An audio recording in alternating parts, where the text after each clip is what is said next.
Hey everyone, how you doing today? Episode number 2 with Anna Kelly this morning is going to be stimulus. We're going to assume the 900 billion gets approved. Maybe we'll talk about what happens if it's vetoed at the end, but let's just assume it gets approved. Talk about what's in it. How you doing, Anna? I'm doing great, Michael. How are you today? I'm doing very well, thank you. I am curious, when you first heard this was approved, what were your thoughts at the macro level first, and then we'll get into what's inside it next. The macro level, I thought the cynicism in me said, I wonder what kind of pork is in this one since they waited till after the election to pass it. Okay. The second thing was, okay, I'm glad that they've passed something. It's long overdue. Let's hope that it actually helps the American people. Yep. And the third thing was, I hope the eviction moratorium doesn't go too much longer without some kind of guide rails that don't give tenants an automatic out, but make them show that they need help. Yeah. And that there will be some type of help for continued rent assistance, like with the prior package. Yeah. My first thought was, it's late. You know, the reality of what came out, let's just call it yesterday, that could have been agreed to 90 days ago. Yeah. There's not basically what they agreed to keep out were state funding out, liability protection out. Now those were the same two red lines 90 days ago.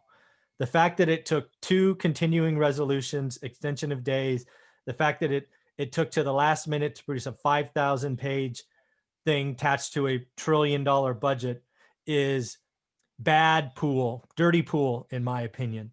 Yes. And then asking people to vote on something that's been out for hours when it's 5,000 pages is, again, not okay. Yeah.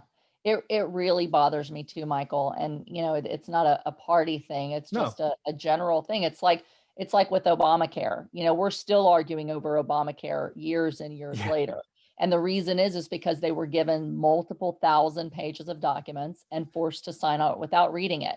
Nancy Pelosi says, you'll have to read it to see what's in it. We haven't read it completely. Oh And my it's like, God. who is drafting these laws if they're not really reading them Yeah. and don't have time to vote on them? So it makes me nervous because that's never a good thing. Yeah. Why not give everybody the time to really understand it and really get a chance to vote? What it means is there's a few people negotiating and working these things out, and those couple powerful senators basically rule the roost and try to get their party to go along party lines. Yeah. So, that's never a good thing for the American people, no matter what side of the aisle you're on. Yep. And I haven't had time. If the senators haven't had time to read it when they voted on it, I surely haven't had time to really digest what all does this really mean for me. And I need to spend some time over the next couple of days after Christmas to really dig in. Yeah. But I'm happy to talk about it at a high level. Yeah. What little we know, right? Because again, it's not signed yet. It's not signed. Right. Yet. So a couple of things that I was happy to see in there. They've extended unemployment benefits. I think it's to the end of March, so March 31st. They cut it in half, though. It was 600, now it's 300. A, I'm glad there's something. B, I'll admit I'm glad it's not 600. Could it have been 400 or fine? I think 300 is certainly better. It's certainly better than 0. Some people really need it. That's where I'll start. Right. True. Yeah. So I think that's cool. The other thing is, I think they're setting you and I up for the eviction moratorium. I think it was an easy extension till January 31st. Probably doesn't upset you or I either way with 1 month, but you and I both know what happens in late January. There's another inauguration. And Yes. What will happen on, I think it's January 5th is we'll have a Georgia runoff. It's amazing that Georgia, the runoff, will probably facilitate what gets done for the next 4 years, or at least the next 2 years, Absolutely. probably 2 years, right? Because there'll be another election in 2 years for Senate. But yeah, that's interesting. Absolutely. Yeah. And I completely agree with you. Everything hinges on Georgia. Do we have a balance of powers like we've talked about before? Which is key. Or is it anything that's on the Democratic agenda is going to get passed because they have enough votes, in both houses. And so if it goes to the Republicans, there's going to be a balance, and we're going to see more legislation where the parties are trying to work together and pull out things that are pet projects in exchange for another pet project. And so I'm we need Georgia. We need at least one seat in Georgia to stay Republican. We just do. Yeah. Otherwise, we're going to print another trillion, $2 trillion. We're going to trash the dollar. And this will come home to roost. A balance of power in a basically what happened over the last, I'll call it 4 days, is what we want for the next 2 years. They actually negotiated, right? I take this out, you take that out. I'll give you what they call the 3 martini lunch for the something else. You know, it was nobody got everything, but everybody got a little something, which is probably what we would all want. Right. Yeah. All right. So the other thing that was in there, it was interesting. So we got unemployment, eviction.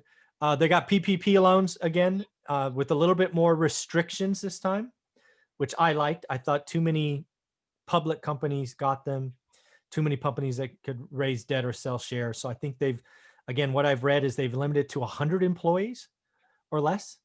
So again, we're thinking restaurants, retail. So I feel better about that.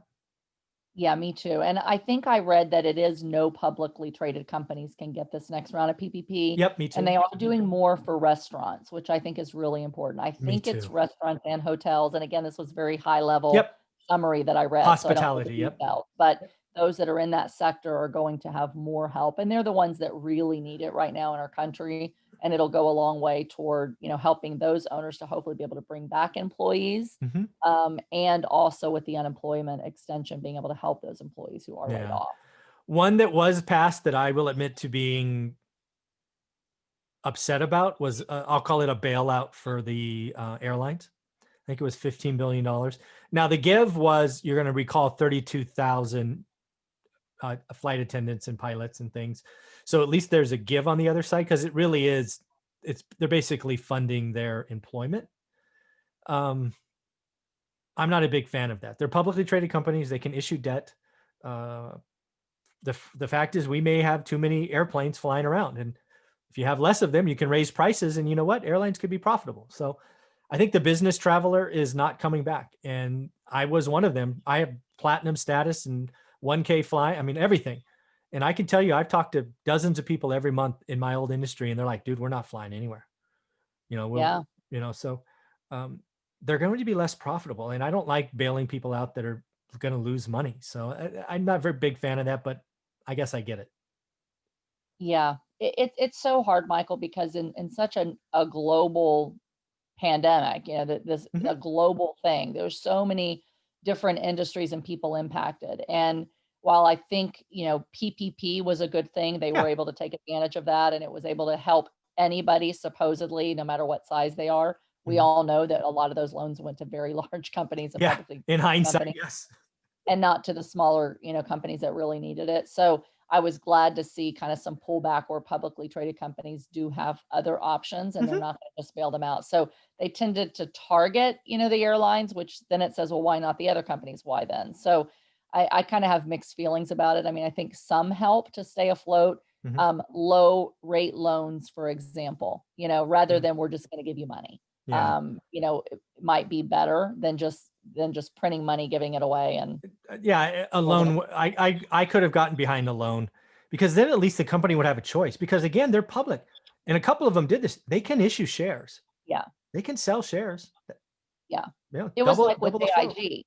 With AIG in 2009, they didn't just get money. It was a loan, and they had to pay it back with significant interest and significant penalties. And so while some people didn't like AIG was bailed out, seeing it from the other side, I realized that it had to be done. But there was a fee and a price that AIG had to pay to take that. It was a profitable loan by the government. I've read about it after the fact. The counterparty risk made it we had to do that at the time. All right. And then the other thing that's in there that's I'm going to be, because this will be done by the states, is there's $25 billion set aside for rental assistance, payback of missed rent. What little I've read about it is they've got the money allocated. They will then push it to the states and let states allocate it. That's going to be interesting, because again, I can only speak to my state and my lovely governor, who's the only politician I pick on because I hate him, Gavin Newsom. My guess is he's going to put on restrictions that say, hey, if I pay $12,000 in back rent, you have to agree to do X, Y, and Z. At which point I'm going to say, no, thank you. I will just evict that tenant, and I'll start over. I am not taking any strings from my Yeah. government. And that is exactly the problem. And honestly, I just did go through the CARES Act paperwork in Pennsylvania with a couple of my tenants. And one of the things that I didn't like about it, and initially, to be honest with you, I told one tenant, no, I wasn't going to do the paperwork. And it's because of the particular background with this tenant. Okay. But this particular tenant gave me this paperwork from one organization, and it said, in exchange for this, I can't go after the tenant for any other back rent. So if they apply for several months and they only get a month, I can't go back for them for the other months. So it's like, once we're applying, we're agreeing to waive back rent. Well, what if they don't get it? And then they only give a certain dollar amount. So if their rent's $1,000 a month and they give $750 a month, then I have to agree to take $750 and I have to eat the rest. I can't go after the tenant for the difference. And there was a whole page of, you agree that your building has no loose doorknobs and no peeling paint and all these things under penalty of perjury. If we find out that there's anything wrong with these buildings, Nope, we can I'm take out. all of that money back. Nope, So I'm there out. are a lot of red tape. And so I declined to do it with one tenant. For the other tenant, I did it. But her rent was much lower. And I was like, she's not going to pay. She's going to walk. I might as well, do this with her. I'll see how it goes. Yeah. But I've already had issues with it. And so I think your governors like Newsom and Tom Wolf in Pennsylvania are just going to make it harder for the landlord, so that I can promise you right now, I will not accept a single, like, the requirement of loose doorknobs and all that stuff may sound trivial, but that I don't need that headache 6 months from now when the tenant does this or the tenant does that and they go back to this thing and then I'm in trouble. Nope, I'm done. I'm out. Sorry. Yeah. Yeah. Not okay. It's really tough. And this is when it's going to really get, rubber's going to meet the road as to what kind of properties do you have?